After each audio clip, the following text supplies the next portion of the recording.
નમસ્કાર. આજે આપણે સમીકરણમાં લૂપની રીતે દાખલો ગણીશું. જો x વત્તા y બરાબર 14 અને x ઓછા y બરાબર 4. અહીંયા આપણને બે સમીકરણ આપેલા છે. શું કરશું હવે? તો લૂપની રીતે આપણે દાખલો ગણીશું. આપણે આગળના વિડીયોમાં આદેશની રીતે દાખલો ગણ્યો હતો. આ રીતે દાખલો આપણે લૂપની રીતે ગણીશું. તો આ સમીકરણ 1, આ સમીકરણ 2. હવે લૂપની રીતે દાખલો ગણવો હોય તો સમીકરણ 1 અને 2 નો સરવાળો કરતો.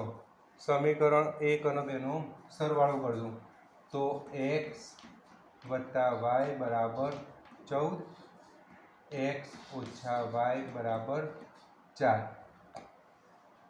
સરવાળો કરીશું.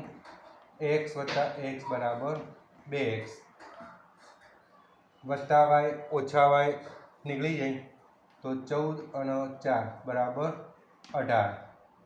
તો x બરાબર 18/2, તો x બરાબર 9 મળશે.